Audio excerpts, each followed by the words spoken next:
자, 그래서 제가 아까 3부에 단일화가 녹록지 않게 되었다. 벌써 언론들이 단일화에 죄를 뿌리는 소리를 하고 있습니다. 특히 좌파 언론들이 그런데 앞장서고 있어요. 자, 이재명이는 단일화가 쉽지 않을 것이라고 파기환송에 지금 흔들리지 않고 있다 하고, 또 언론들은 크게 한 방 먹은 이재명, 김문수, 한동훈 중 누가 어렵나 이렇게 말하면서 단일화가 쉽지 않을 수 있다. 현재는 김문수가 좀 앞서고 있지만은 한동훈이 급속히 추격하고 있다.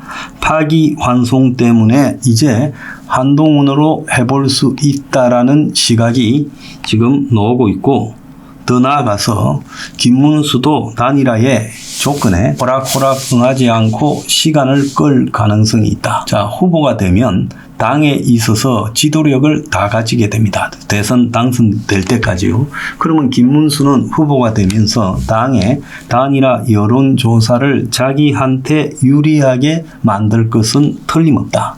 그런데 지금 김문수가 된다 하지만 실제로 지금 한동훈이가 이제 신이 나서 파기환송 뒤에 지가 된다 하면서 그대로 출마를 하려고 할 거다. 그러니까 둘을 놓고 보면 한동훈이는 단일화를 안 할 가능성이 매우 크고 협상에는 응한다겠죠.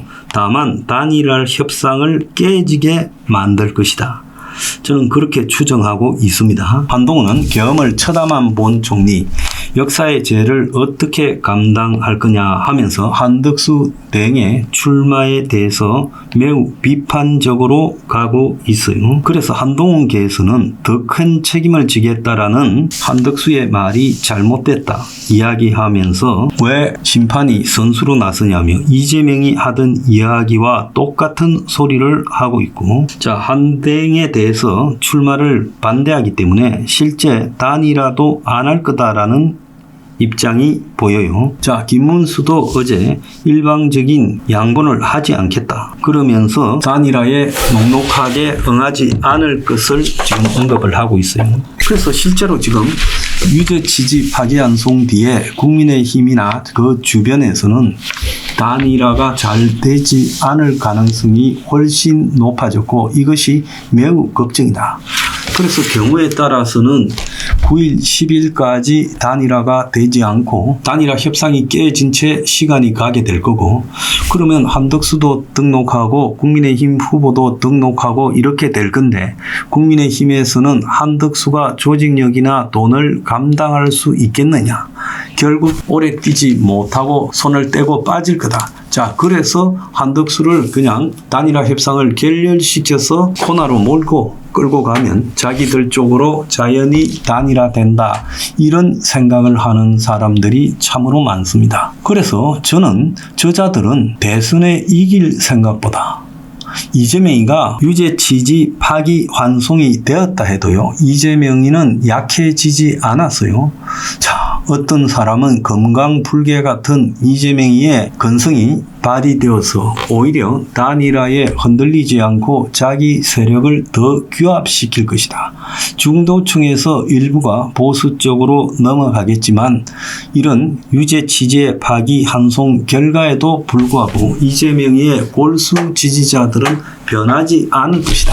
그래서 이재명이의 40% 초반, 42, 3%의 지지는 줄어들지 않을 거고, 일부 부동층에서 이재명을 찍으려고 하는 사람들이 집권하거나 보수 쪽으로도 오겠지만, 지금 상황에서 유죄 취지 파기환송에도 불구하고 보수가 당선되는 길은 거의 어렵다. 이렇게 지금 객관적으로 말하고 있어요. 그러니까 유죄 취지 파기환송이 그거에 잘못된 게 아니에요. 잘 됐지요. 그런데 보수가 틀려먹은 거예요.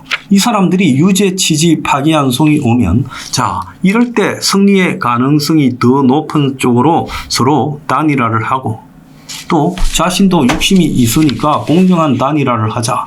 그래서 단일화의 의지를 더 높여서 이런 판에 이재명을 범죄자로 단정하고, 이재명이가 돼도 대통령 못한다고 하고 후보 정지 가처분 신청을 내고, 그러면서 이재명을 갖다가 압박해야지. 어떻게 해요? 이제 단일화 안 한다 소리가 어제 3시 판결 이후에 지금 쭉 나오고 있어요. 자, 그래서 저는 국민의힘 후보들에게 부탁을 합니다.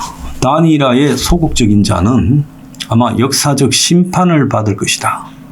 그리고 장깨 부리다가 정치 생명 여기서 끝난다. 그리고 저는 국민의힘 당원들 그리고 보수 지지층에게 한동훈을 선택하지 말라고 이야기를 하겠습니다. 그 자는요 절대로 단일 안 한다. 한동훈은 져서 2등만 하고 이재명이하고 표차만 줄이면 자신이 낙선 이후에 당을 접수할 수 있다라는 큰 착각에 빠져 있다는 거예요. 자, 김문수도요 표를 모으는 과정에서는 한대행을 지지하는 현역 의원들을 자기 옆에 두고 내가 되면 단일화에 적극 협조하겠다고 해놓고는 이제 표를 모아가면서 마음이 좀 바뀌는 이야기를 하고 있는 것도 사실이에요. 그래서 저는 국민의힘의 한대행에 대해서 출마하라고 연판장에 찬성을 했던 60여 명의 의원들에게 말합니다. 자, 내일 국민의힘의 후보가 결정되면 이제 탈당을 하세요. 어차피요 대선 끝나면 한 자리에서 또 다 만나게 될 거니까 한 20-30명의 의원들이 국민의힘을 버리고 탈당을 해서 한대행 옆에 가야 된다. 그래서 끝까지 단일화를 버티게 되면 한대행이 지금 그들을 중심으로 새로운 당을 만들어서 국민의힘과 경쟁을 해야 된다. 그렇게 생각합니다. 그러지 않고요. 그냥 단일화를 순수하게 서로 간에 상식을 믿고 가다가는 아마 단일화 협상판을 깰 가능성이 매우 크다고 보고 있어요. 한동훈은 거의 100%고 김문수도 한 50%다 이렇게 보고 있습니다. 그들은 개헌을 하면서 많이 연정을 해서 승리해서 서로가 권력을 갖다가 균점하면서 이재명을 보내버리는 효과를 갖다가 하기보다는 지 손에 기회가 왔을 때 따먹어 보겠다라는 욕심에서 자유롭지 못할 거고 자신이 이후에 국민의힘 보수 정당의 주도자라는 그런 위치를 유지하려고 아마 개헌의 협조를 안 하려고 한다.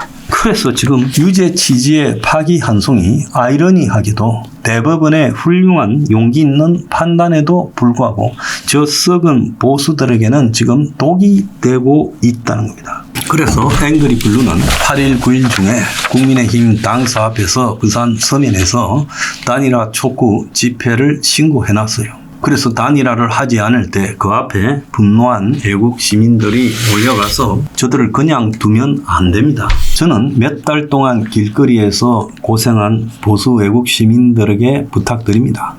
여러분들이 나서서요 단일화 압력을 넣어야 됩니다. 만약에 그렇게 하지 않으면요 지금 국민의힘은 이 모처럼 이재명 파기환송이라는 절호의 기회를 놓치고 이재명의 입에다가 대통령 자리를 떠넣게 되고 그러면 이재명이 당선될 거고 당선되면 이제 극도의 내란 상태의 혼란과 독재로 갈 수밖에 없다. 자, 어느 길을 택하겠습니까? 원만한 단일화를 하면 대선은 이깁니다. 그런데 두 사람 김문수, 한동훈의 욕심 때문에 만약에 단일화가 깨져서 자격도 없는 이재명이가 당선되고 그때부터 이재명이가 얼마나 버티겠습니까? 오늘 당장요 민주당이 이재명 재판중지법을 발의를 했어요. 그래서 이재명이가 당선될 때 형사재판 절차를 정지하도록 하는 형사소송법 개정안을 지금 정청래, 김종민 등이 지금 발의를 했고 그 내용에 보면 대통령이 내란 외환죄를 범한 경우를 제외하고는 재직 중 형사상 소출을 받지 않도록 이렇게 만들었는데 현행 법 체계에서는 대통령 당선 이전에 개시된 형사재판이 계속 진행되는 경우 재판부가 이를 중지할 근거가 불명확해 재직 기간 중 형사재판 절차를 정지토록 해 헌법상 불소추 특권이 절차적으로 실현되도록 만드는 거다. 그래서 피고인이 대통령에게 당선된 때는 당선일부터 임기 끝날 때까지 재판 절차를 중단해야 된다. 이재명의 이 방탄 법률이죠. 그런데 이미 이재명에 대한 유죄가 확정됐는데 그 유죄 확정 이후에 사후에서 소급해서 이런 법을 만든다는 게 말이 됩니까? 이런 인간으로서는 할 짓거리가 아닌 짓을 저지르고 지금 정부를 붕괴시키려고 했던 이 민주당을 그대로 당선시킬 겁니까? 저는 이재명을 막는 것이 지금 최선이다. 많은 언론들은요, 반 이재명 가지고 안 된다 하지만 저는요, 이 시대에 반 이재명만큼의 훌륭한 가치가 없다고 봅니다. 미래요? 이재명이 있으면 미래가 없는데 뭔 미래에 대한 비전을 제시해요? 그래서 헛소리 하지 말고 이재명을 막아야 된다. 여기에 한동훈이나 김문수 엉뚱한 마음을 먹으면 정치 수명을 끊어놔야 된다. 이것을요, 여러분들이 해야 돼요.